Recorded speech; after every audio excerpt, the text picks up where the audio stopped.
We spent 41 years in prison for something they know we didn't do and murdered 11 of our family members. I was 15 when I met him. He was 20. Opened the door and they said, "That's your mother." I caught him a couple times.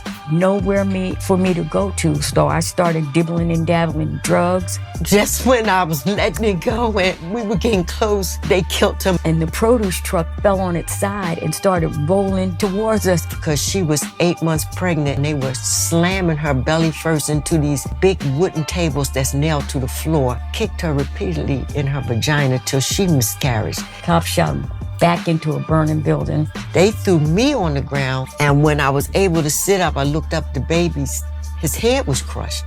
That they was in the ME's office playing hockey with our family's remains on the floor. They had their news media saying that we didn't bathe, we ate our children, we worshiped dog feces, that the city had bombed our family, killed our children, and our sisters and brothers and all the animals in the house.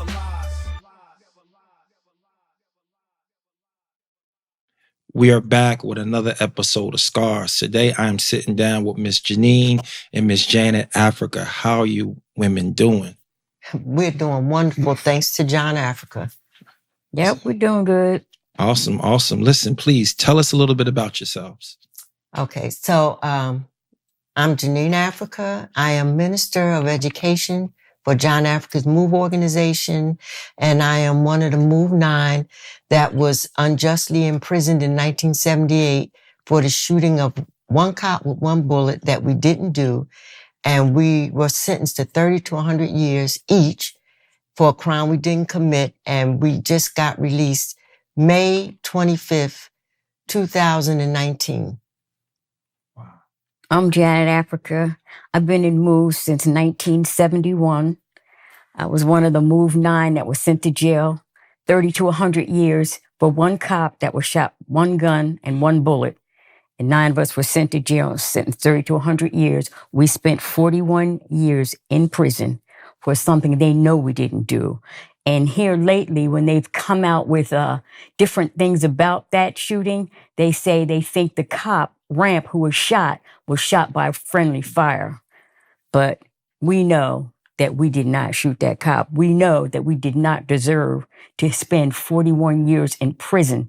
We know that we did not deserve to have a bomb dropped on our family in 1985 and murdered 11 of our family members, and 5 of them were children. My daughter was in that house. But we have a lot to tell you. Let's start at the beginning. Tell us about some scars.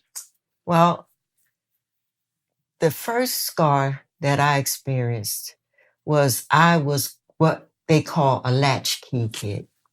My mother worked, and so I was left on my own, and I had a key. I had to let myself in, let myself out, cook my own meals until my mother came home from work.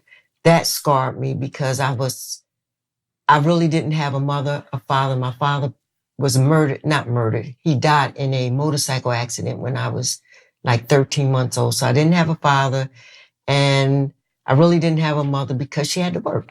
So that really scarred me through my life because I felt like I had nobody.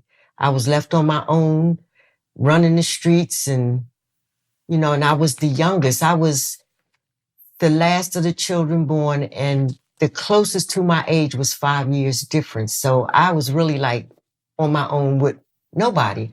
That scarred me. Then as I got older and I was pregnant at a young age, my mother remarried. And when she went to find somewhere to live, she couldn't find anywhere that would accept children. And one day she just told me, can I find somewhere to live? Because the apartment she has does not accept children. So I'm like 17, not even 17 years old, looking for somewhere to live, and I'm pregnant. She left me there with my brother, and that just didn't work out because he just wild parties, everything. And I'm like 16 years old. So then she just told me, she said, well, can your Phil, that was my husband's name, can he can you live with him? And I mean, you know, he cared for me, but he didn't really want me to move in with him. So, but he did the right thing, and I ended up moving in with him. But that really scarred me because I felt like my mother didn't want me. And when it came to a choice between me and the new man in her life, I was the one that got the boot. So I'm growing up feeling like nobody cares about me. I'm on my own, and I'm just living somewhere because I have nowhere else to go. And I didn't realize that how bad that impacted me, that when I finally had my baby, I just was unhappy. I was so unhappy. And it wasn't that Phil was mistreating me or anything.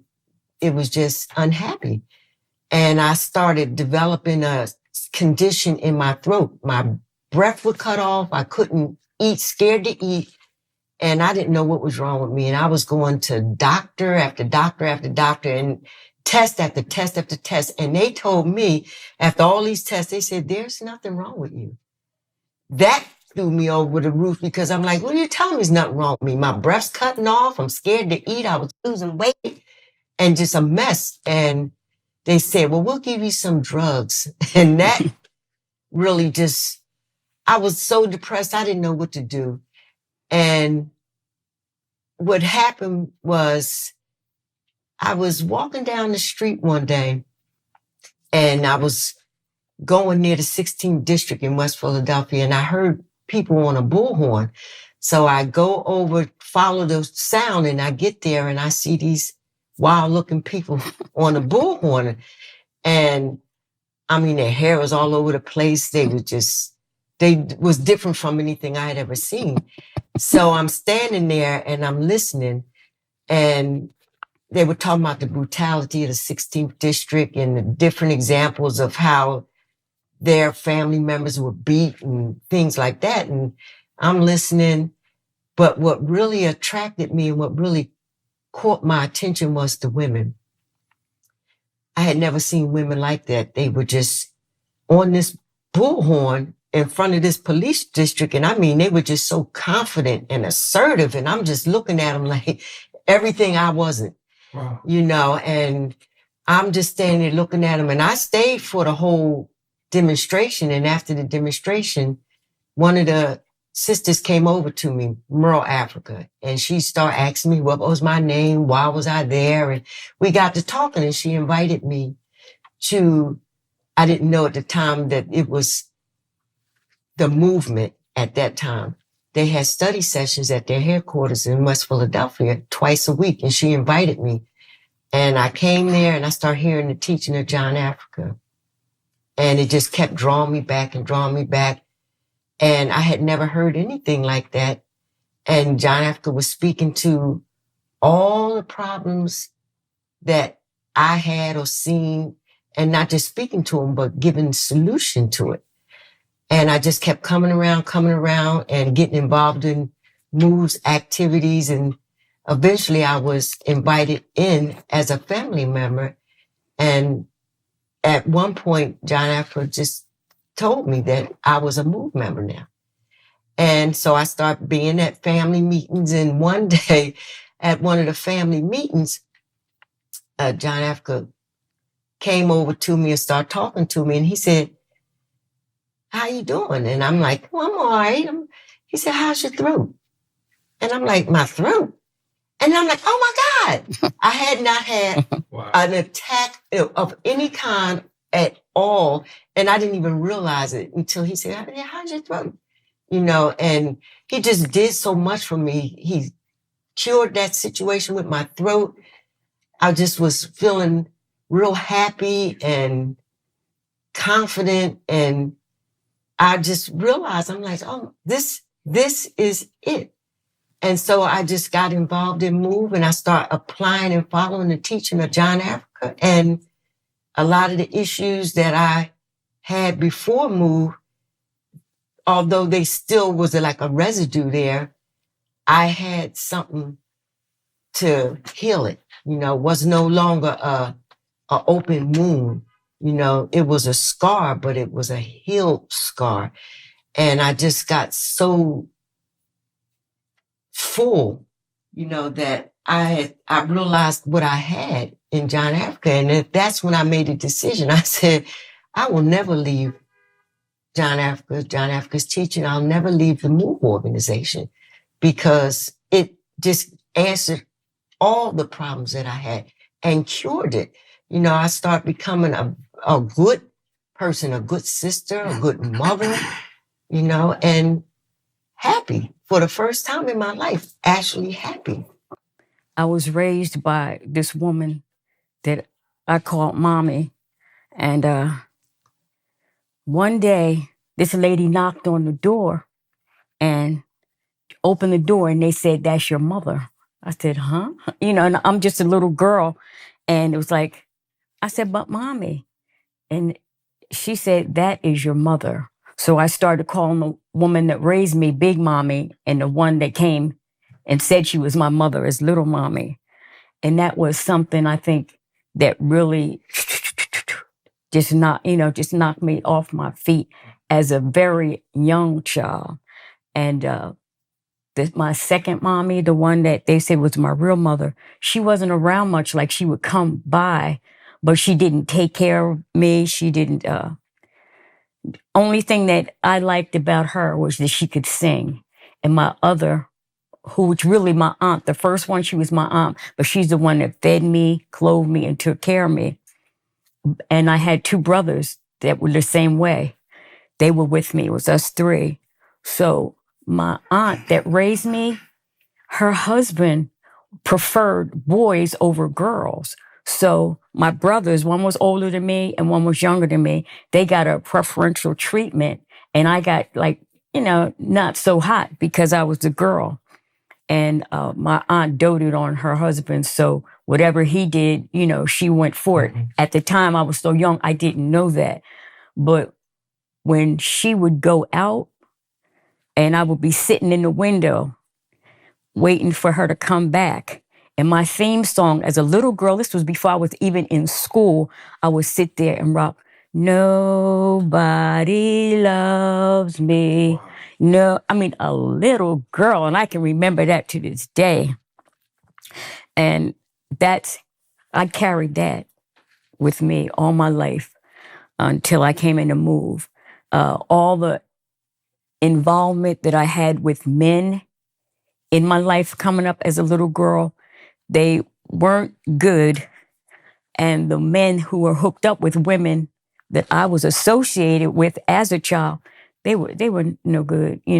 I saw things and heard things about them, as a little child. Sometimes I would lay in the bed and my aunt would be up there and other women would be up there, and I have my eyes closed, but I'd be listening to everything they say, and they'd be talking about what people did and how they cheated and did all of this. So all my life, I just had such a deep mistrust for everything. Wow. For everything, not even knowing who my mother was, not trusting men. I had a very, very deep mistrust for people. And when I came and moved, I brought that problem with me, and I didn't trust anybody. I started, getting examples of trust because John Africa teach us to be honest, teach us to be real. Wow. And it started making me trust John Africa and the people that were living under the teaching of John Africa. I knew they came from a place similar to where I came from, but they were trying to get their lives and those scars that you're talking about together too. But at the time, we didn't know they were scars. I didn't know I was scarred like that. I didn't know when I got a boyfriend that I treated them the way I did because of mistrust I had from when I was 3 and 4 years old, and the things that I saw and things I did.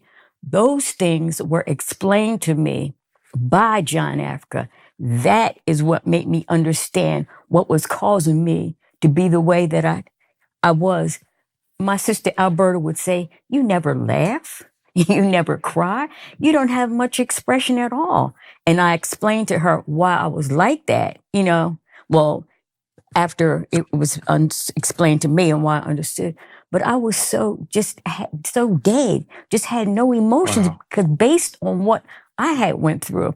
And when they met me up, they would always say, they would be sitting up there, somebody tell a joke or whatever, something would happen funny, and they would be laughing, and I'd be sitting up there like this. And they would say, why did you laugh? I said, it's not funny. I mean, just nothing moved me to the point. And I mean, it took so much for me to even cry. The emotions wasn't there, but if you pinch me or hurt me or cause some kind of physical pain, I would show some kind of reaction. But as far as mental, I mean, that scar from a young age, 3, just broke and tore me down to where I was just walking dead, just vocal. I would talk, I would have a voice, but the feelings wasn't there.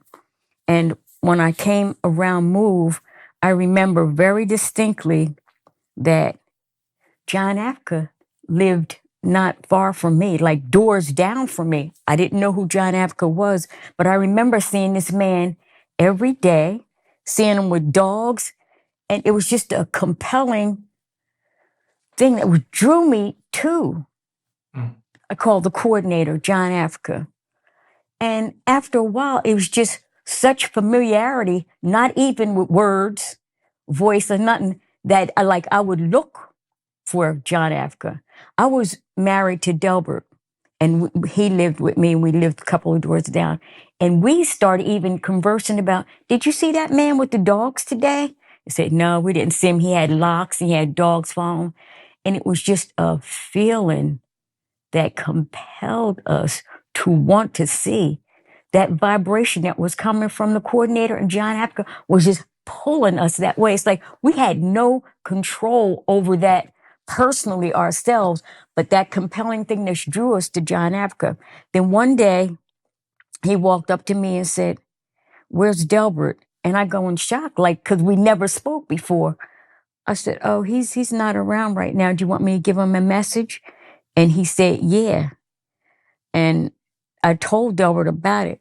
And the feeling I got when he was talking to me and said that was like, I can't even explain it in words, but like a magnet. It was like a magnet that was just drawing me to that. So Delbert came home and went around what we call headquarters and met and talked to John Africa because he didn't talk to him or know him either. And then he came home that night and he said, you got to go around here. You got to talk to him. You got to talk. Oh my goodness. He just had so much truth in him. You just got to go around there. So now I was like, maybe. But that night in his sleep, Delbert couldn't even sleep. He was like tossing and turning. And I said, what's wrong?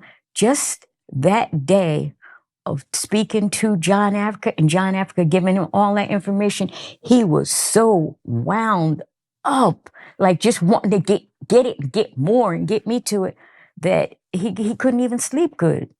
But that's the kind of generation, the kind of solution that John Africa was giving us. And he explained to us that this was later on because you have to be brought to levels to understand why you was a certain way. Absolutely. And John Africa brought us to those levels. It was like Janine was saying, it's just like when you get cut. If you get cut and don't clean that clean that sore is going to cover up and heal, but the poison is still going to be in there. But what it was, because when we had those problems and came to John Africa for that, he opened up the wounds, cleaned it out, and it healed up clean. I mean, we still carry the scars of what was done to us, but it was explained to us why we was like that, why we had the cuts, why we had the burns, and then when it's explained to you, it's so much easier to live your life, because one of the most important things in my life too, what I felt real scarred about, I felt like people didn't understand me. And that was the worst thing in the world. Like, I'm expressing myself the way that I feel. I mean, let's base it on the scars and stuff that I had, but didn't know I had. But I expressed myself through those different things that I lived. But it's like nobody understood. That's not what I'm saying. That's not why I'm doing that. And that's how I felt. I got so depressed with everything, so misunderstood. I just didn't even want to involve myself into anything. So I became like an introvert. I did. I like just backed away from everything because every time I put myself out there, it was like people didn't understand what I meant, or what I said, or what I felt. So I backed up a whole lot. But that is some of the things that John Africa did for us, like as far as clearing those things up, because like I said, we still carry the scars and remember like everybody else in this system does. But now we are able to deal with it and move on as a healthier, cleaner person because those scars was cleaned up and we understand why we got them. So you go on with life, but they never leave you. You go on with life. And this is what John Africa has did for us and brought us to the level of that understanding, the level of people that's moving in the same direction as John Africa. Understand me. You know, they might say, John, you crazy. But they understand, you know, like the stuff I've been through and why I'm like that. And it's so easy. That's family. That's what John Africa made up. You know what I'm saying? That is relation because, you know, might call each other, you cuckoo, because, you know, something that happened in your past, keeping it light. But we know each other. We know why. And we're moving in the same direction given to us by John Africa. And that is what makes us whole. That is what has those scars cleared up that underneath that are clean now. You know, being young like I was with my well, he became my husband. He was like the first man that I actually felt like I loved. And I was 15 when I met him. He was 20. And I would hang out with him, but I felt like, you know, because he had his own place and I would sit there and I would watch the type of people coming in and out. And I would watch these full-grown women coming in and out. And I'm looking at them like, I can't compete with that. These are women.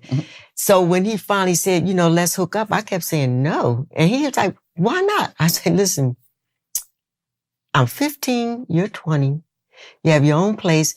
I see what happens here. I said, I'm not putting myself in that position to get messed up. And I said, because as long as I feel like you're not my boyfriend and I'm not your girlfriend, whatever you do, I feel like it won't affect me as if when I felt like we were supposed to be together. And he no, I'm not going to do that. I'm not.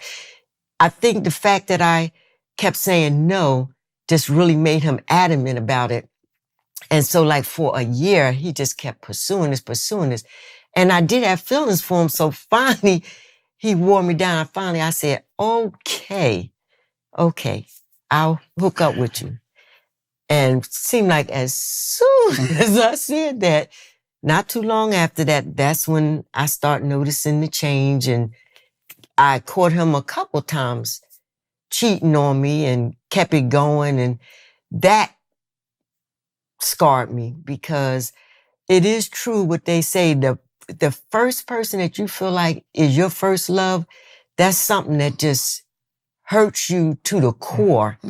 And especially when you're young, you know, I don't think people realize when they involve themselves with younger teenagers, I don't think those adults understand the kind of emotions that's involved there. You know, you look at a person like that and it's like you put your all into them. And I don't think people realize how deep that goes. And that on top of my mother, feeling like my mother abandoned me, that scarred me for a long, long time. We got married and we came in to move together.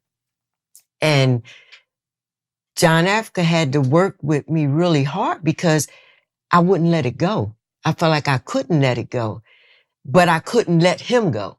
So I'm scarred and, well, I ain't gonna say scarred. I'm sitting there with an open wound and carrying it, but I wouldn't just cut it off. So, you know, John Africa really worked with me about that because, you know, he explained it's nothing personal. while he was doing what he was doing, he had his own issues that caused him to be doing what he doing. It wasn't that he felt like he didn't care for me, you know, and that's the thing that most people feel like when a man cheats on a woman or a woman cheats on a man, the person that's being cheated on automatically feel like that person don't love him or what's wrong with me? I'm not enough for you. But it didn't have anything to do with that. It was what he was carrying on himself. And so we came in to move together, and it took a lot of work because it was like I would hear what John Africa was saying, but in my heart, I was like, yeah, but you don't know what he did.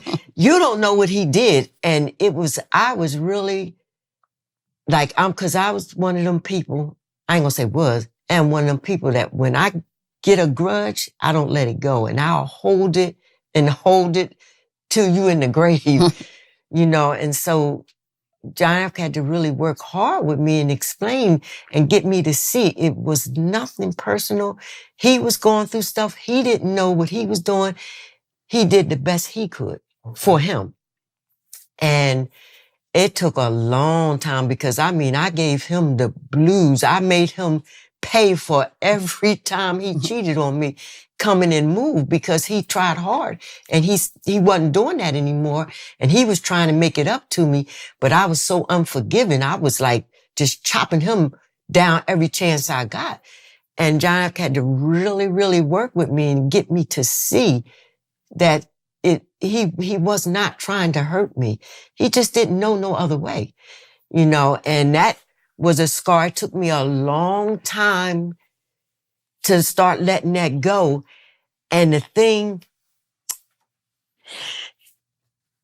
that really got me was just when I was letting it go and we were getting close, they killed him in prison.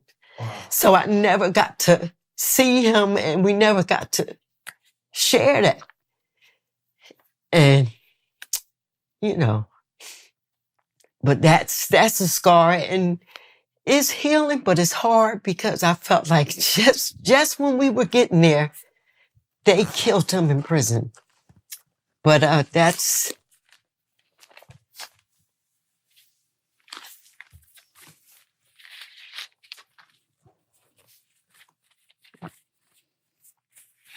But yeah, so that's one of my scars that John Africa once again had to clean that wound out and let it heal. I guess I can speak on my involvement with men was always, well, not good. Because when I told you about how I was raised and the different things that I went through and the voids that I felt like I had, like Nobody Loves Me was my theme song through my whole life. But after going through that with my aunt and my mother and the preference they was giving to my brothers, when I met this guy, I was in high school, junior high, I can't remember, but I come from New Jersey in a middle-class neighborhood, and his name was Wally. And he was the star of the football team because there wasn't many blacks in that. And I felt like, now I understand, like I was diverting to that, for the attention that I didn't get from my big mommy, my little mommy, or my brothers and anybody else. I felt like I went to that to make up for the stuff I wasn't getting. So I put everything that I had into that because I felt like I could at least get something out of this. I couldn't get anything from them. Well, here's another step of my life. So we hooked up and was together for a few years. And he was starting to go to college. And he was leaving the town that we lived in to go to another town. And things just started stretching so bad that they just plunked off at the end. And, you know, he made it in like that. I was so devastated because he was my first. And he was the one that I was giving my all to. And I thought I was getting my all from him. But he was growing as a person, going to college and away from that elementary, high school life that we had. And the feeling that I had when we broke up was, I felt like that the sun was not going to rise the next day. I didn't interpret it as wanting to die or be dead, because to me that was two different concepts. But when you look at it in actuality, it's like I just wanted to die. What do you want if you don't want the sun to come up? Yes. But then I became so cold and dead, even colder and deader than I already was after that, because I felt like there was nothing. What else was there? I had a man of my own, and look what happened there. I had two mothers, and look what happened there. I had brothers, look what happened there. So it was like nowhere for me to go to. So I started dibbling and dabbling in drugs. I started like, what can I do? Go to church, like just looking for some kind of direction to help me out of this feeling I had, because it was the dumps. I mean, it was the dumps. And there was nothing that could really give me the feeling of like feeling full again. So we were on our way to come to Philadelphia. With my mother was in the car, my brother and sister. Anyway, we got in a car accident. A bad car accident.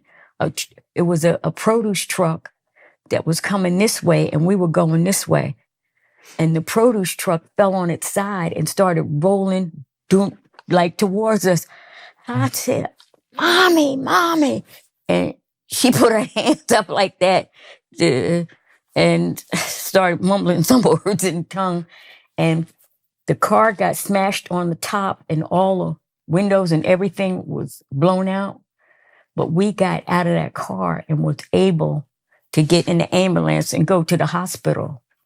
When we got to the hospital, they got our relatives from Philadelphia to come pick us up. When I got to Philadelphia, that is when and where I met Move and John Africa. Like, if it wasn't for that accident that I was supposed to die in, because I'm telling y'all, that was devastating. There was no way, if you saw that car, how it looked, there was no way that we should have got out of that car alive.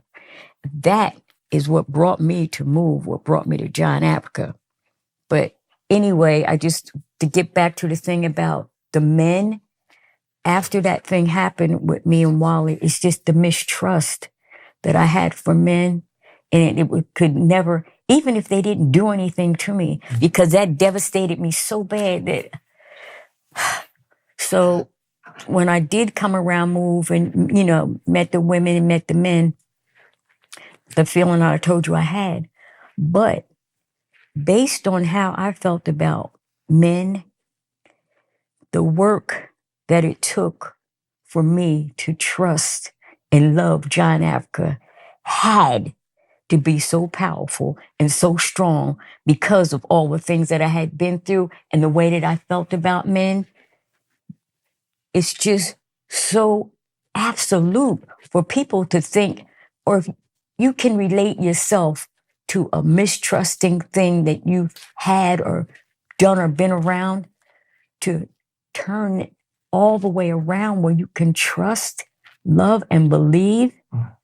I mean, it's just, where do you go from there? I mean, everything that you've been looking for in your life, and I'm not talking about a boyfriend, I'm not talking about no sexual stuff or nothing like that, but I'm talking about a clean example of trust, of faith, of loyalty from a man. Never saw it in my life until I came into Move. And I mean, there was a lot of women around, and John Africa was just so clean, so encouraging for us to get past those scars that the system put on us, but so trusting, an example that you could trust. This is why we're still here, because we trust the example of John Africa. We trust the influence, because look at us now compared to what we was before we came into Move, or what we would be if we wasn't here. Because I'm telling you, I would probably be in a mental institution. I mean, with all the problems that I had when I came and Moved, and like I said, I still carry those problems. I still carry those scars, but I'm able to deal with them because of John Africa. And there are so many people out there that I know that have been through so much because, me and Zal was talking, this system is not trusting. It's not loving. It's not honest. It's not fair. It's not just. So what can you get from something that ain't giving you nothing? And see, John Africa give us understanding, give us love, give us attention, clean. And that's why we are at the level that we are now, with all the scars, all the problems that we came from the system that we still have.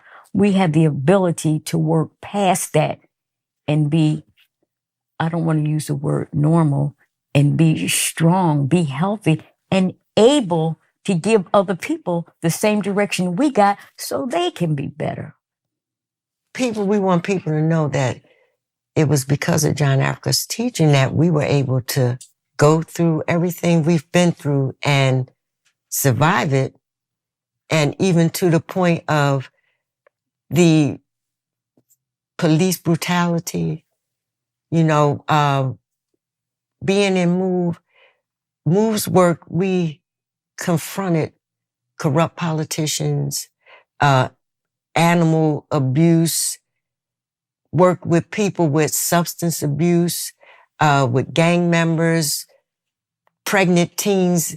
That's the work of Move. And for doing this work, the politicians and officials wanted to shut us up, so they would bring the police into it. And so when we would be demonstrating or just in front of those offices over a loudspeaker, exposing them, they would send the cops in and we started getting arrested. And it just kept leading up, building up to the point where if they found out the women were pregnant, they were deliberately making them have miscarriages. My sister Rhonda Africa, she was 8 months pregnant and the police had her up in the sheriff holding cell in City Hall and they were slamming her belly first into these big wooden tables that's nailed to the floor. And they were slamming her belly first in that, just fighting and beating on her. And when she got home, she had the baby. And when she had the baby came out with bruises all over him and he didn't make it. That was the beginning of it. They put Janet into miscarriage. Lee Sing, my sister Alberta, when they found out she was pregnant, they held her spread eagle down at the police precinct while a female officer kicked her repeatedly in her vagina till she miscarried. March 28th, 1976, our family was coming home from prison in front of our house and we were all out there greeting them. It was like 3 a.m, somewhere around there.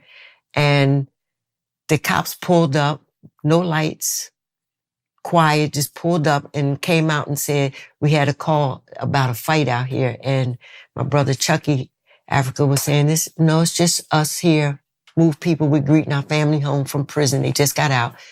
And the cop wouldn't leave. He said, well, I had a call. There's disturbance. He said, it's just Move people here. Our family just got out of prison and we're just, we're excited. We're greeting them. And he still wouldn't leave. He said, well, I got to report that there's a fight out here. So finally, Chucky raised his voice. He said, there is nobody out here but Move people and we're not fighting or anything.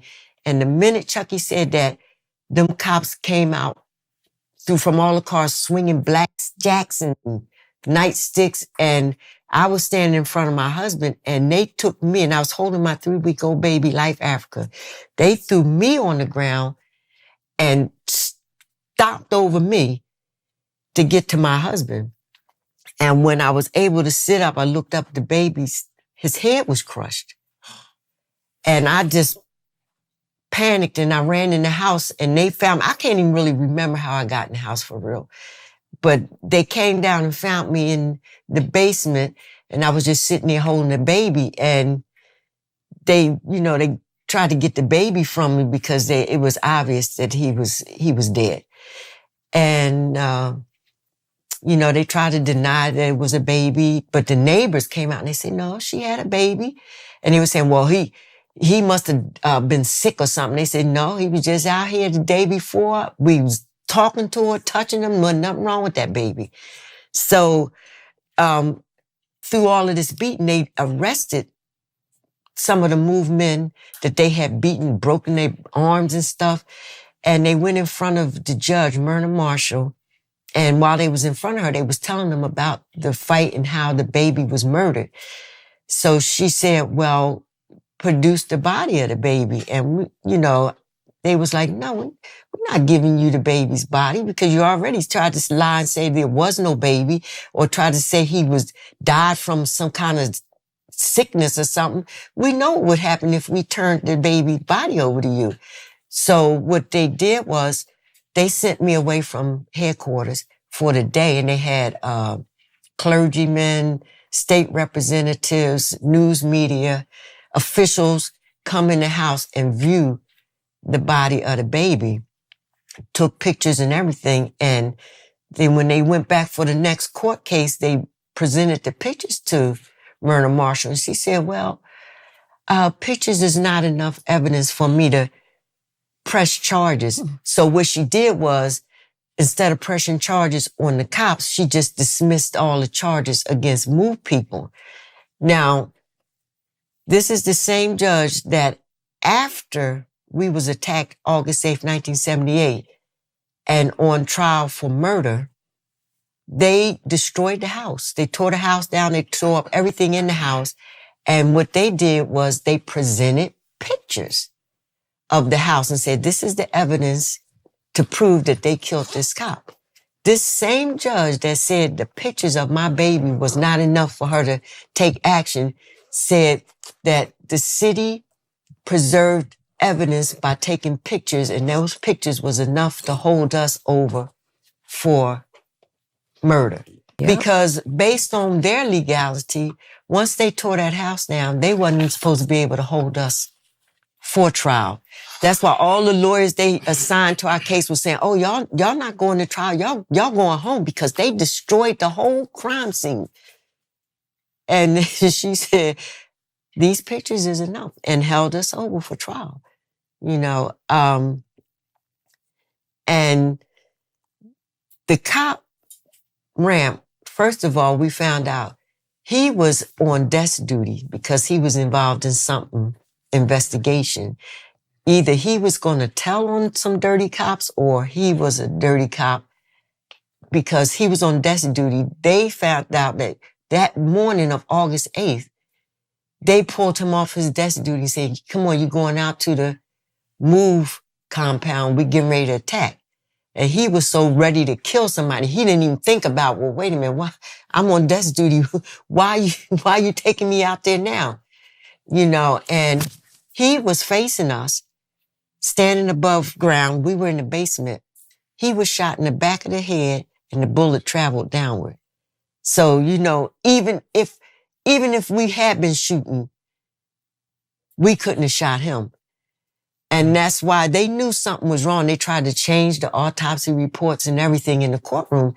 So they're calling it friendly fire. But from the looks of it, they sent him out there to get rid of him, But that's how we got sentenced to 30 to 100 years for a crime they know we didn't commit. And while we were in prison, like as if that wasn't bad enough, they dropped a bomb on our family, May 13th, 1985. And we didn't know it because we were, put in restrictive housing unit. It's everybody in prison call it the hold. We were like almost a mile away from the campus. You don't get phone calls. You don't have TV. You don't have radio. So we were up there. We didn't know anything. Lieutenant came to our cells. And we could hear them down the line. They opened Sue Africa's cell. She's our white MOVE member. And they opened it and said, Sue, your son is dead. And shut the door back on her. Came down to the next cell. told me, your son is dead. Shut the door. Went down to each one, Janet and Consuela. And that's how we found out. Well, we still didn't know because nobody told us anything. They just said, your children are dead. No chaplain came up to see us. We didn't get a phone call, anything. So we're sitting in these cells and we don't know what's going on. And what happened was there were girls on campus that deliberately got misconducts. They call them write-ups, so that they could be sent to the RHU and smuggled up newspaper articles about the bombing and snuck them down to us in our cells. And that is how we found out that the city had bombed our family, killed our children and our sisters and brothers and all the animals in the house, except for Ramona and Bertie. They got out alive. Everybody else was murdered. You know, that's how we found out about that. How many people died in the bombing? 11. 5 of them children. And they tried to kill Mona and Bertie too, but they made it out. Ramona, she thought that their family was behind her, but they shot them back in the house. The ones that she thought was behind her, because she told us, she said the children, the men were bent over, crawling, and the kids had wrapped their legs around with their stomachs. They were face to face, and they were coming out like that. And the cops, they said, we're coming out, and the cops shot them back into a burning building. Every time that they tried to come out, because they didn't know that they had set the house on fire. Dropped that bomb. They didn't know. She said the building shifted, but they didn't know what it was. And then they felt the heat and the smoke. And that's when they tried to get the kids out. And they hollered every time, we're bringing out the children. We're bringing out the children. And every time they saw the adults with the kids, they shot them back, shot them back, shot them back. Over the next hour, the fire moved down through the house and began to spread to adjacent homes.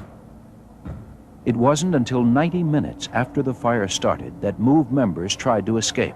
At that time, witnesses heard gunshots coming from the back alley. Some shooting started. Could you hear shooting? What did it sound like? It was like that. Police gunfire forced MOVE to stay in the house. That's when we started yelling at kids coming out. We were saying, we want to come out. And what did the other children do? Did they do the same thing? Yeah. Were any of the children crying? Yeah. And, you know, when they had the commission hearing about it, Police Commissioner Sambor said, when somebody asked him, like, well, what happened with the children? You know, he said, as far as we were concerned, we saw the children as much of a threat as the adults. So he was saying right there, our intentions was to kill everybody. Because what people didn't know was they put the barricade around the house, but our children had already went out shopping with a supporter. But when they came back, when the supporter brought them back, there was barricades there and police stationed there. The police looked in the car, saw the children, moved the barricade and let them bring the children back in the house and let the supporter leave in her car, because that was their intentions, to kill everybody in that house. So they knew they were going to bomb the house.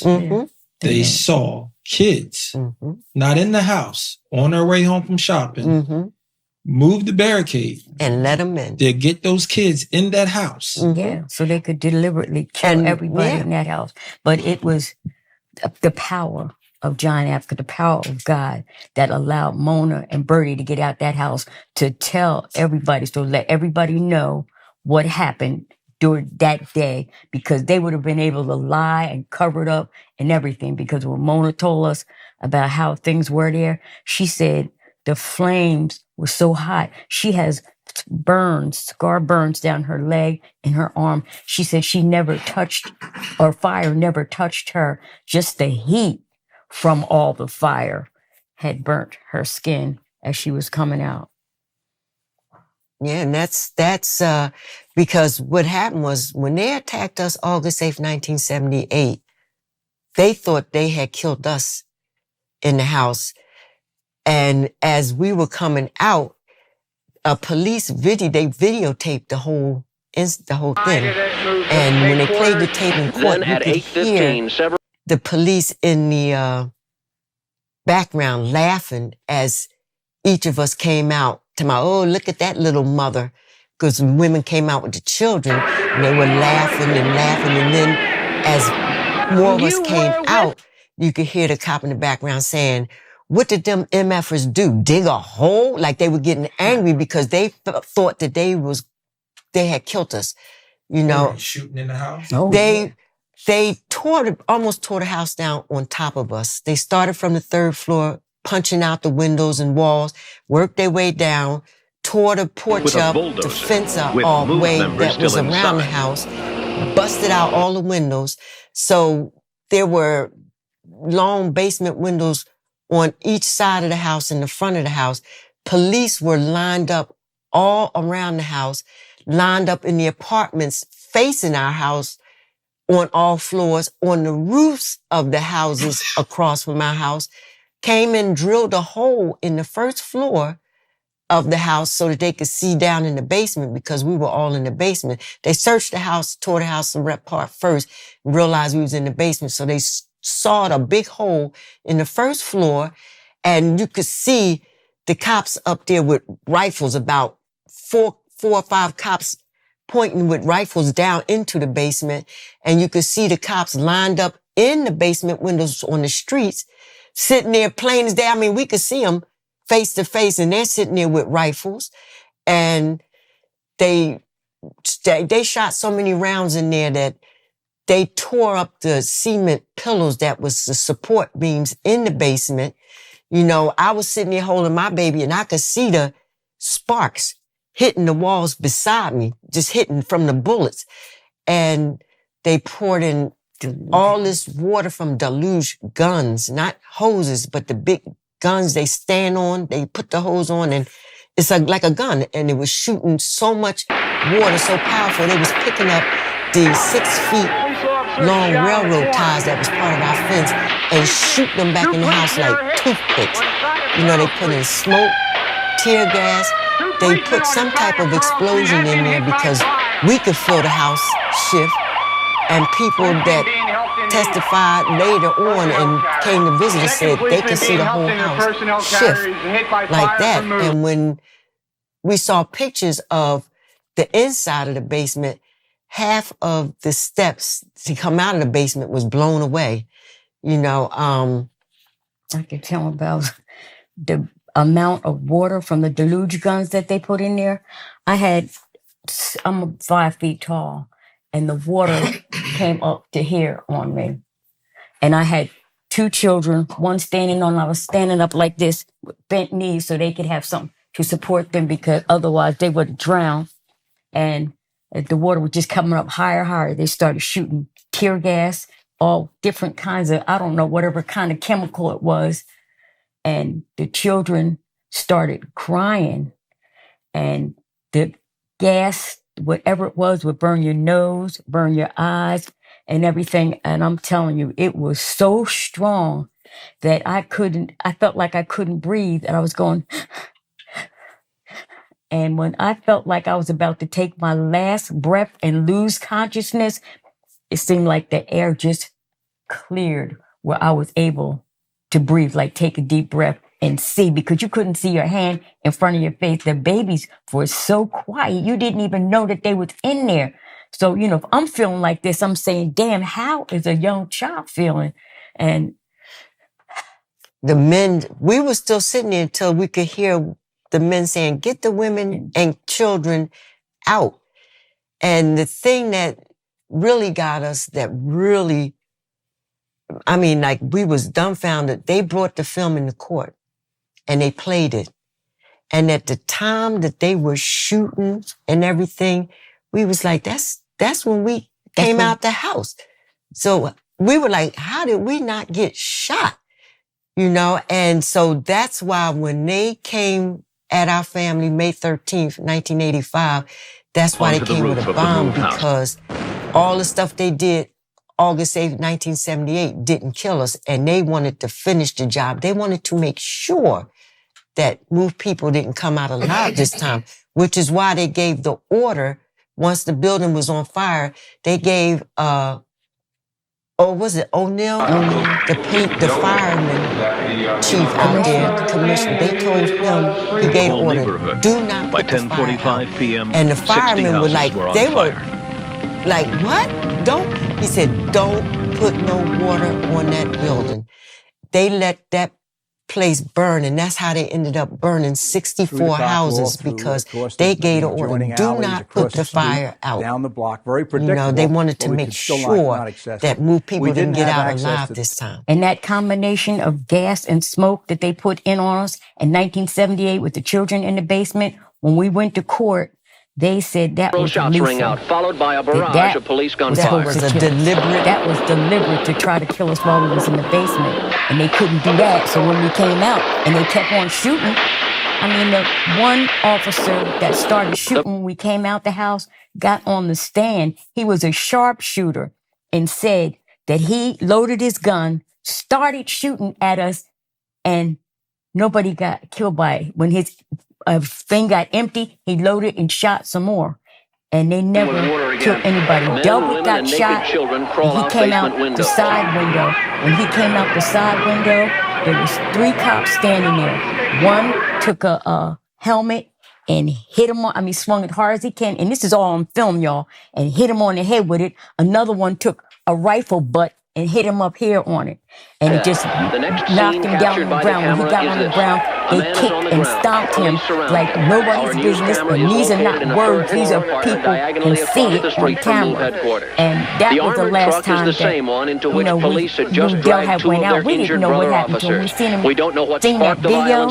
Was the black man resisting arrest, and he was supposed to be brought to that meeting. So we were all anticipating what he was going to look like when we saw him. This was maybe a couple of weeks later. Because, after seeing that film and what they did to him, we was expecting him to be crippled, blind. Disfigured. Because they beat him damn near to death. When he came in that room, everybody was like, closed their eyes. All of us was like this. We couldn't do it. And the lawyer finally said, it's all right. Y'all can look at him. And when we looked at him, we couldn't believe it, because I just knew one of his eyes was going to be, and he said they tried to kill him. They tried to kill him. But they couldn't. The only thing that I saw him do was he had to keep a tissue up to his nose because, and dark from bruises from, black eye. Mm-hmm. But other than that, the way they beat, kicked, and stomped him, they were so mad that they couldn't kill us, y'all. They were so mad that is why they tried to kill our family on May 13th. But what happened was they had cleared the streets out. They made the people leave their home, evacuate their homes, took the cars off the street. A reporter snuck in one of the apartments across the street and hid in a closet. And he stayed there until the cops, I guess, went through all the houses and made sure everybody was gone. And then he came out and he filmed the whole incident. That's how the beating of Delbert appeared on World News, because he sent his footage out. He got the beating from the beginning to the end, and he put it out on TV. And the police, their footage, when we went to trial and we asked for a copy of it, once we started doing the appeals, all of a sudden it was lost. We can't find it. The autopsy report for Ramp that they said was his autopsy report, when we went to subpoena that for appeals, they said it was locked in the mayor's office. And we're saying, well, why is it locked in the mayor's office what did you have in the trial? What autopsy report did you give us during our trial if you got this other one locked away?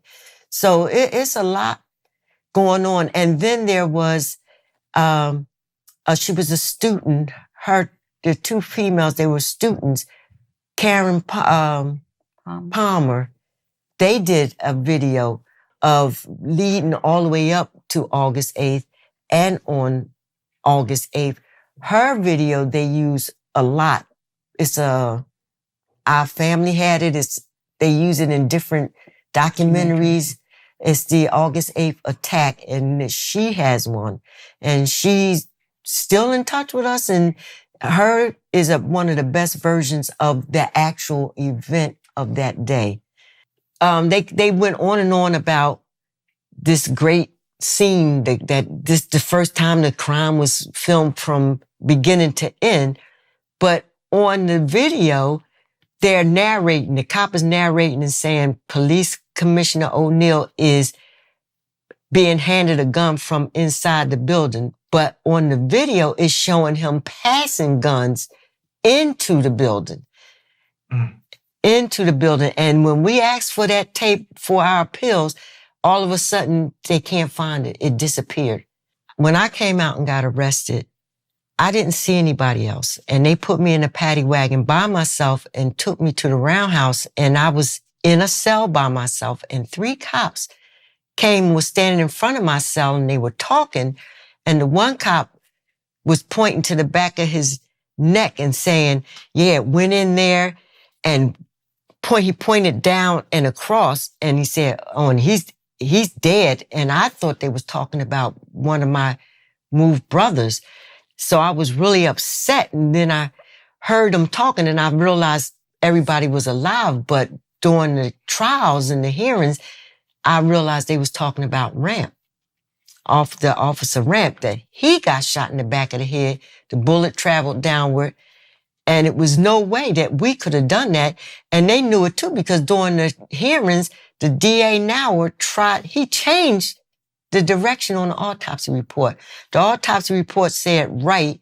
He crossed it out in pencil and put left on there. So they just made up whatever they wanted to make up. And all of the guns that they said we had in the basement, they said was ours, was spick and span clean. I mean, clean.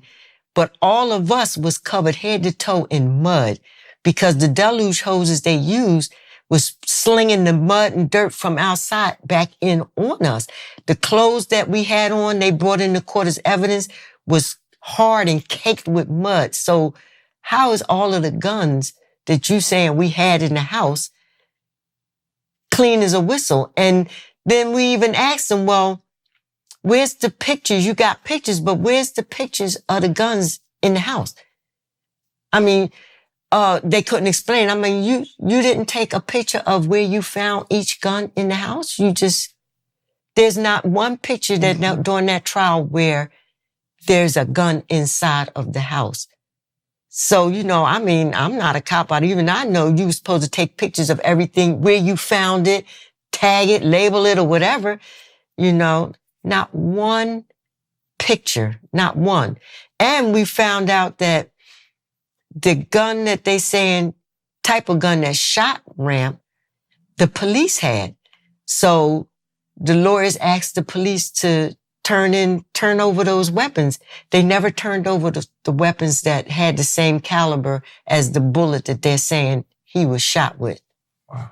And then they say it was insufficient evidence of the bullet that they said they got out of Ramp to even prove there was any of the weapons that they put in the house.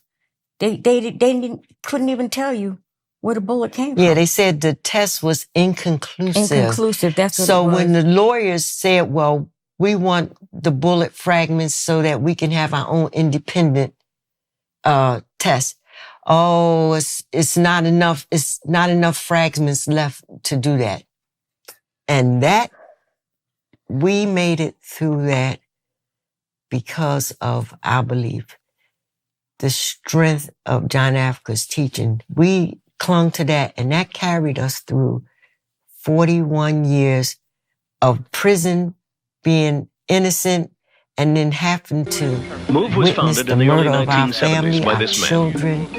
My son was in there, Janet's daughter was in there. How old was your son? He was 10. How old was your daughter? 13. 13. And they bombed. They murdered him. Yes. And told the fire department to not put the fire out. And and refused. I mean, it was blatant, you know, and see, that's what it is. Mona's here to tell us. She said, every time we tried to come out, they shot at us. And they made it clear we're bringing the children out. That was a darkest. And no one went to prison. Oh, no one. And in the May 13th bombing, the only person that went to prison was Ramona.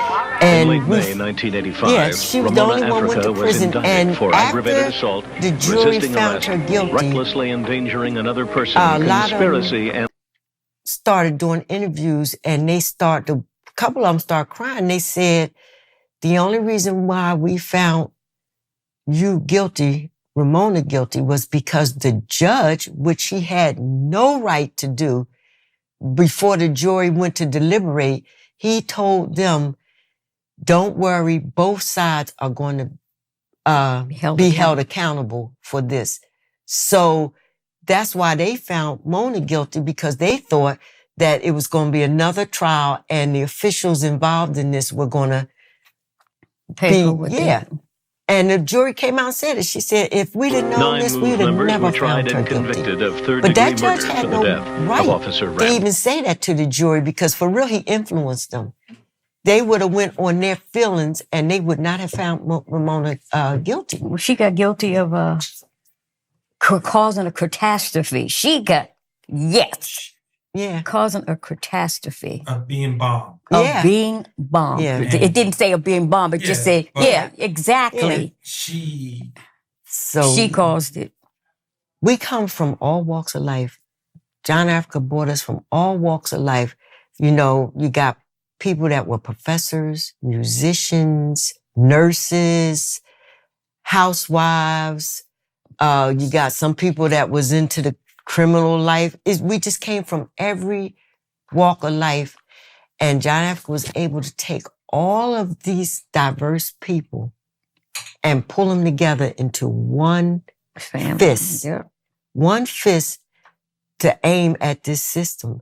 Because if you was to meet all of us right now, you wouldn't be able to tell who was the teacher, who was the musician, who was the nurse, you know, who was the person with a drug problem, alcohol problem. You wouldn't be able to tell, because that is what John Africa's teaching has done for us and made us a family. And this is why the system is so frustrated, because they can't stop this. And they don't understand why they can't. They thought May 13th was going to be the end of John Africa, the end of MOVE. No, really, they thought the federal trial, when they arrested John Africa and our sisters and brothers in Rochester, they felt like that was going to be it, because they said, and you know, the feds have a reputation. They always get their man. They don't even come after you unless they feel like they got a case. Absolutely. So when they arrested John Africa, they felt like, oh, we got you now. He had the charges, the trumped up charges they put on him would have had him in jail for over 300 years. Mm-hmm. And they arrested him. And when he was down the federal courthouse and going through the process, you know, he would talk to the federal agents and they would be at his holding cell and talking, and they start hearing him talking, the wisdom and the strength in him. They start being influenced.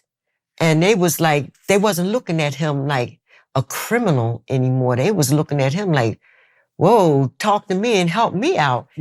But they still were saying, you know, you're going to jail, John. You're going to jail. And he said, no, I'm walking out of here. And after a while, they was like, he kept saying it. After a while, they would say, okay, you might get released, but we're going to keep your brother here. And he said, no, I'm walking out and I'm taking my brother Alfonso with me.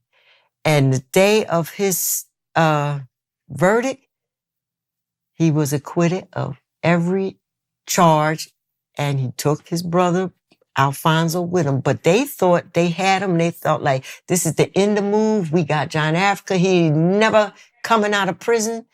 And then when that didn't work, that's when they came with the bomb. And they felt like this will definitely be the end. but it hasn't stopped anything. No. In fact, it's getting bigger. It's like there's nowhere you can go on this earth that they don't know about John Africa, about the MOVE organization. Yeah.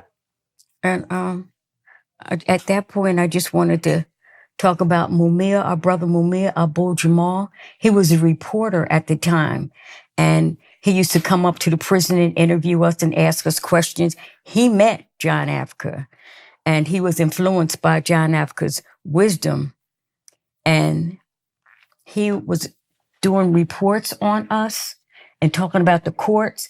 And the way he did it, he wasn't like, he would give our side, MOVE side, what happened, and he would give the police side of what happened. Like, we was in court, we was representing ourselves, and he would say how we drilled the cops or say something about the cops and what happened.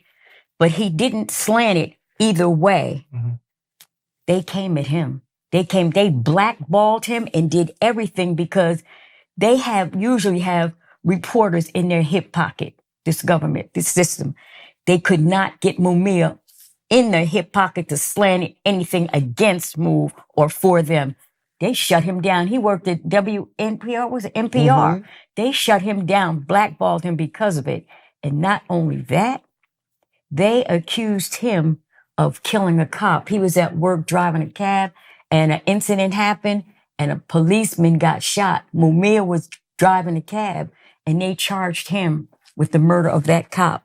Y'all know about Mumia. He spent how many years? They tried to kill him too.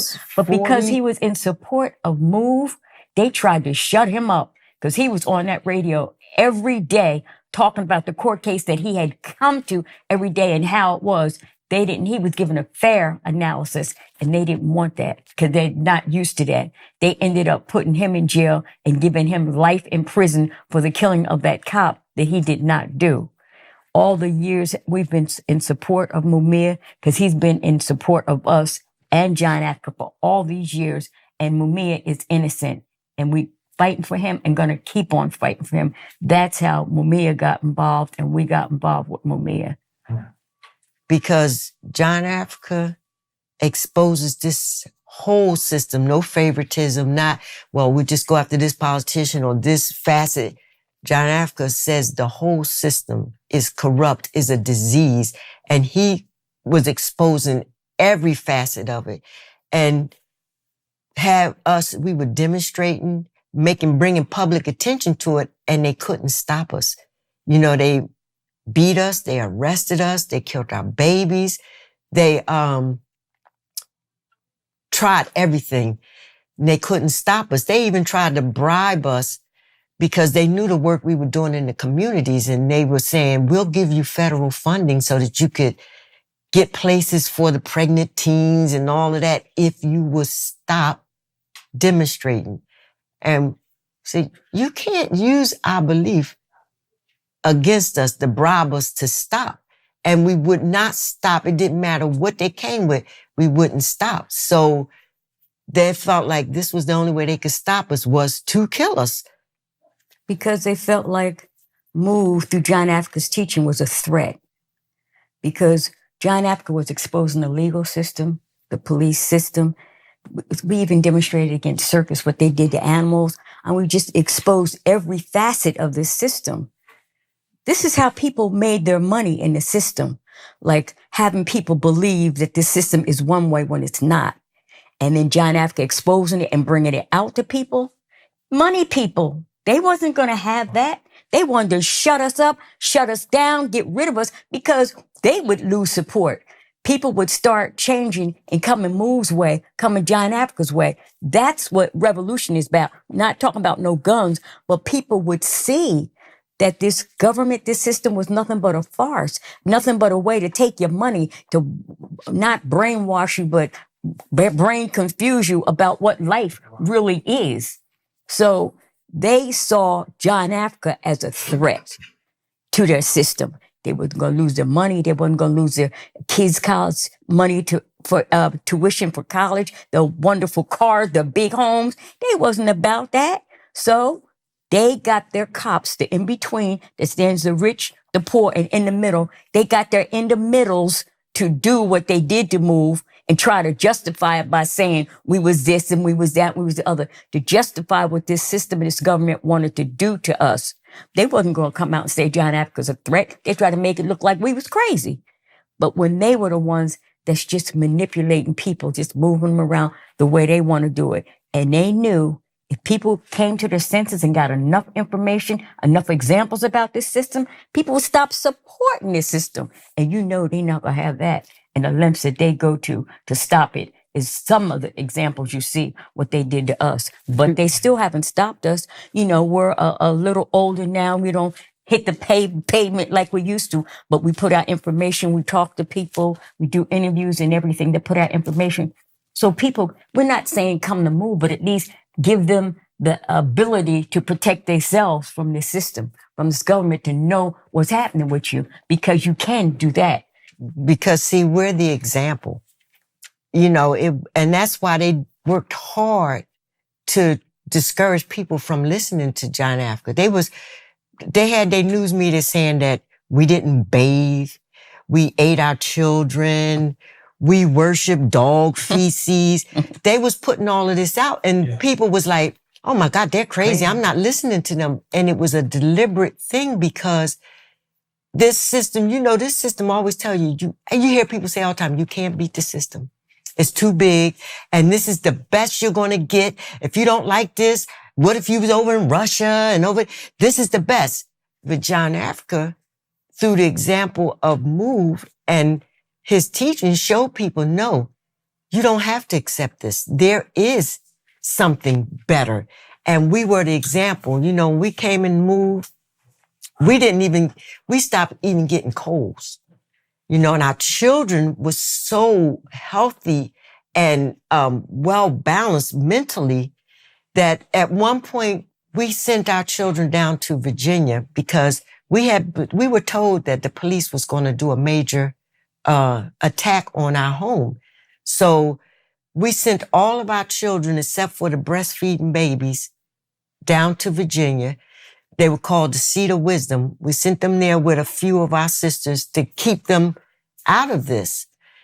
What they did was they went to them first and attacked the Seat of Wisdom and took the children and put them in foster homes.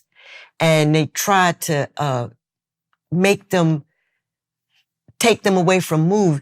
Our children's hair was like ours. The children were old enough to tell us that they had people in there trying to comb their locks out. So they were pulling out their hair. We had them on a good, natural, healthy diet. Whenever they were asked for any vegetables or anything like that, they were locked in the basement. They were beat. You know, if they asked for any MOVE people, they were locked in the basement. They was trying to just destroy our children. But it was one child psychologist that they sent her in, and she talked to each of the children because our sisters that was down there was fighting to get them back. And she testified and made out in her report. She said, these are the most well-balanced children I've ever met. She said, I'm a child psychologist, and they're more well-rounded mentally than my children. And then the health was evident in itself. They had to say it. They said, these children are so healthy and beautiful. You know, their eyes was bright white, their skin, their teeth. They had nothing to go on. But these are the examples that John Africa set to show people you can have healthy children, you can have healthy marriages, you can have your health mentally, physically, showed people how to live. We had wood burning stoves in our house. We used candles. It was all an example set John Africa was setting for people because, you know, people didn't have money. You had the elderly in their houses freezing and stuff. And John Africa was showing people, no, you don't have to be that way. Here's a way that you can live where you could be healthy. You could eat good, everything. The women had to chill our babies at home. Do you know how much money they make off of women going in the hospital to have a baby? We breastfed. You know how much money they make off of baby formula? You know, so it was everything that John Africa was doing, the example that he was setting through MOVE was tearing down their monetary system. Wow. And they couldn't have that. I mean, keeping people from going to prison. How did there was no one in the system that said, hey, we are gone too far? Well, we had sympathizers in different areas. That's how we knew they were going to attack.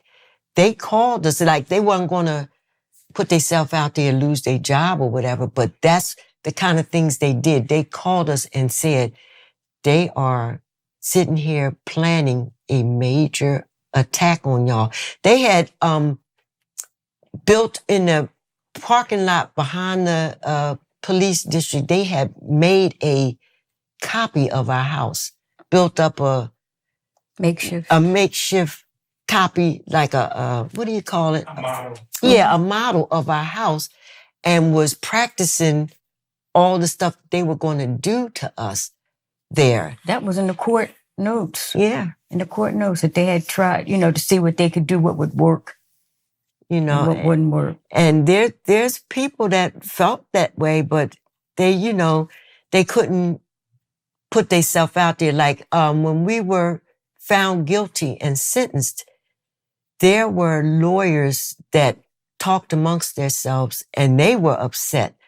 They were saying, boy, Malmet really put a bad scar on the legal system because everything he did was illegal, even by their standards, of finding 9 people guilty of the shooting of one cop with one gun, with one bullet, and then to admit, and this is another reason why they shot Mumia down in the streets.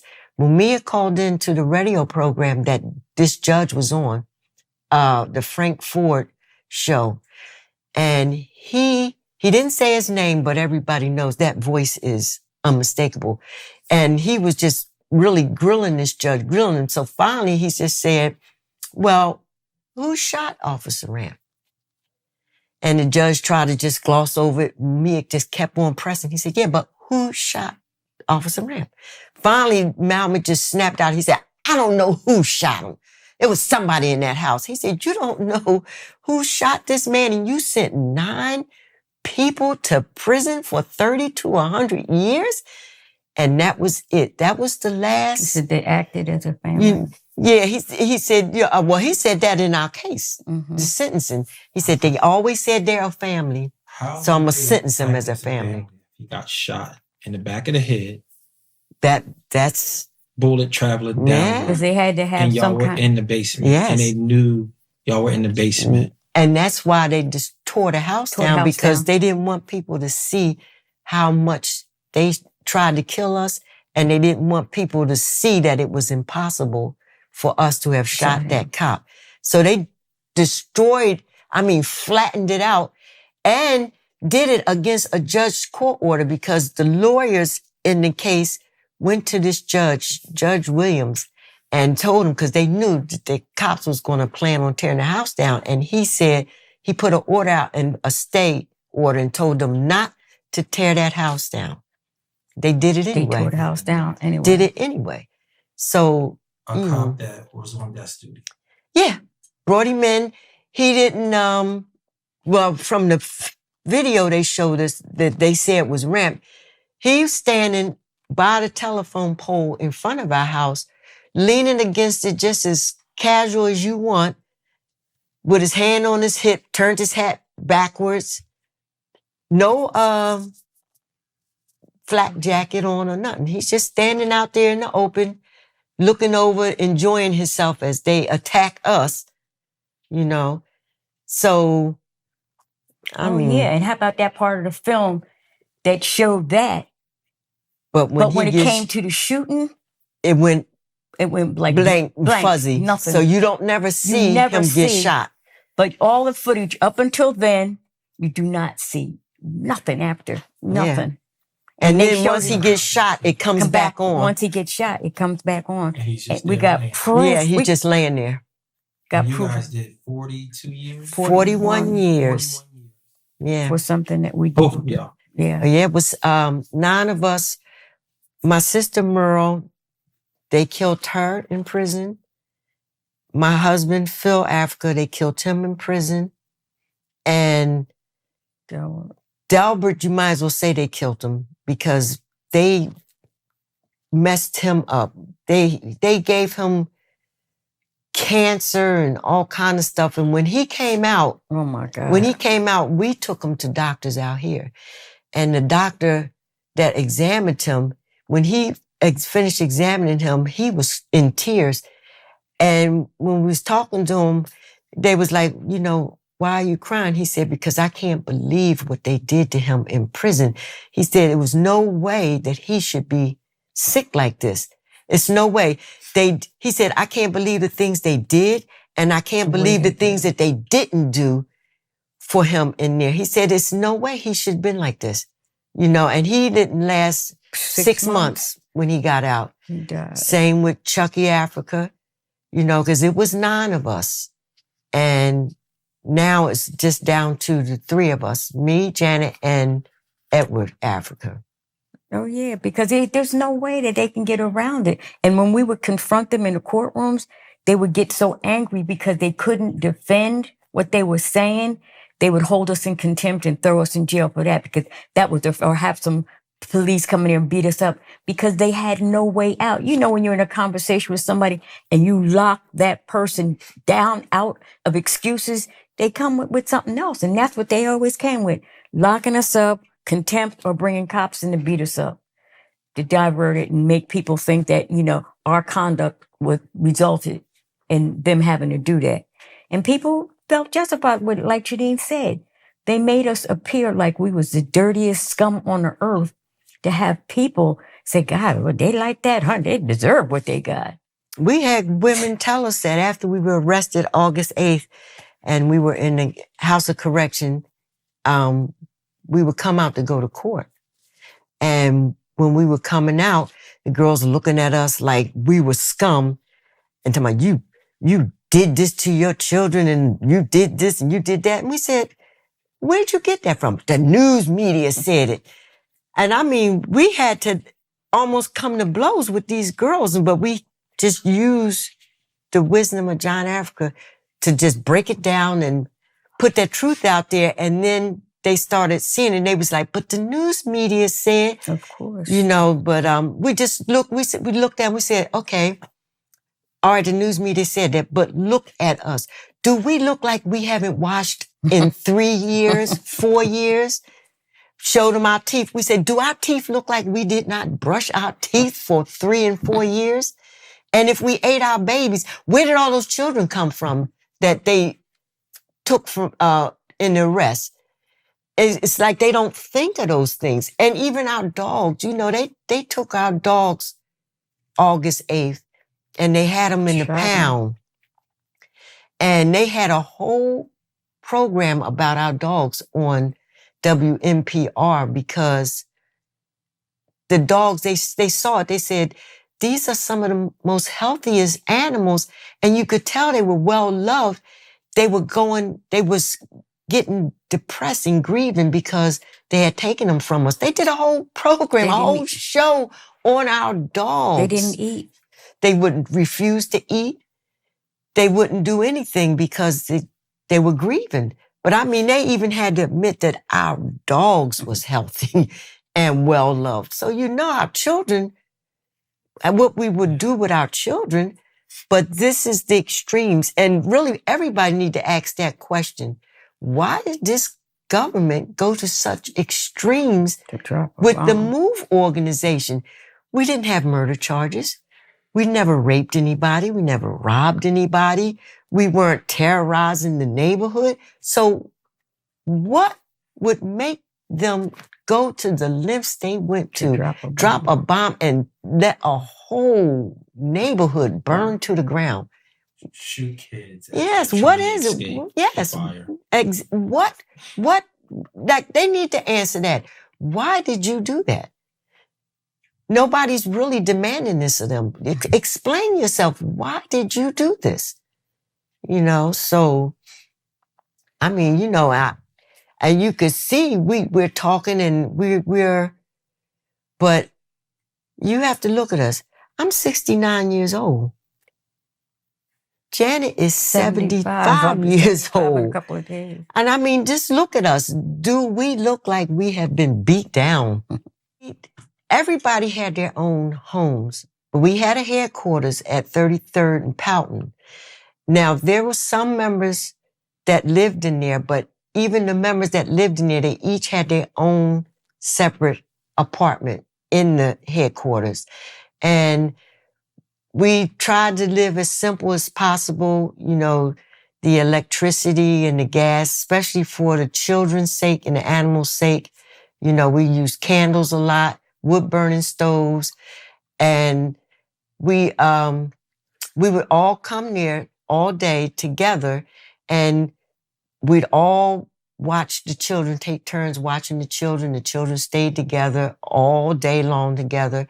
And we really did what they call now homeschooling.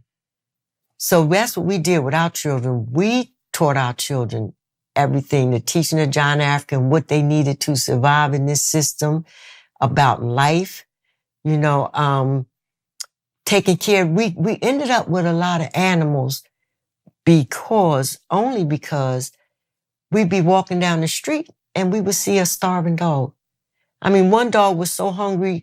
Back then, they used to put corks in the soda caps. And this dog, in fact, we called her Skinny. She was trying to eat the cork out of the top of a soda bottle. So we brought her home, clean her up, feed her. We try to find homes for them, but nobody wants dogs. They want little puppies. So this is how we ended up with all of those animals. We'd be walking down the street and we just see a starving animal or abused animal. We came across a dog that was locked up in somebody's basement that had moved, and they left him chained up in the basement. No food, no water. We got in the house, got the dog. We ended up with that dog. Somebody had thrown the dog in the reservoir, and our brothers made a human chain to get down to the reservoir, pull the dog out. We ended up with that dog. This is how we ended up with all of these animals, and we just would do everything to take care of them. We would pool our money together and buy food, all the food. We shared everything. You know, we would go to the food distributions. We get everything in bulk. And so if I wasn't living in headquarters, I would come to headquarters, get whatever food I needed, take home with me. So that's pretty much how we did everything. Plus, we had a car wash, a booming car wash, and people used to come by and give donations, and they gave nice-sized donations. We washed cars every single day, every day of the week, and we got enough money to buy the dog food, to buy our food. We even bought food where we had this little canopy house outside. When, like, young kids would walk by to go to school, we would give them fruit to eat in school. Like some of the children, you know, had hardships with their parents. They might have been on drugs or just didn't care. And on their way back from school, we would give them some beans. Maybe they could go fix themselves some beans. We didn't want to give them money because we didn't know if they would, you know, be able to keep it, if their parents would take it or what. But every time they came by, we gave them food, something to eat, or if they wanted to talk, we would sit down and talk with them. And we used to shovel snow for the disabled, our street. Like, yeah, we used to shovel for nothing. For the elderly. And then in the wintertime, sometimes we would go out and shovel for his company where we would get money to use for the family. And, you know, we used to have breakfast together. We had wood burning stove. We had our gas turned off, our electric turned off, none of that. So we lived by just like natural. And we would have like maybe light the wood burning stove up and heat up some oatmeal for the morning and use that. We just did everything as a family. We played together. We ate together. We ran together. Had meetings. We just did everything as a family. And that's the way John Africa made us. That's why we're so close now. I mean, you know, I told you about the family I had before I came to move. That wasn't family. You know, I call them my relatives now because what I got from them, it was the scars. That what I get from Move, what I get from John Africa is love, understanding, and attention. What we do in the house sometimes after the car wash, we'd all meet in the family room, and we would, sometimes we would sing and just talk about the day and, play with the kids and boxing. Yeah, we do exercises, boxing. We just did everything together. Everything together. We'd be so tired. The people, by the time you was ready to go home, all you want to do is go home and go to sleep. So we wasn't hitting the streets. We wasn't involved in anything that could get us in trouble. We worked hard. John Africa worked us hard from sun up to sundown. But it was the best time in my life. The best time in my life. So all of the stuff they said about us, you come in our house was clean. We'd be on our hands and knees scrubbing because you have to keep the house clean, especially when you have all these animals. We on our hands and knees scrubbing floors, stairs. It wasn't cosmetic, but it was clean. But it was clean, you know. We just had a happy, loving family. And it was the best time I ever had in my life. Ever. That's why I'm still here. I'm not going to give up all of this for what?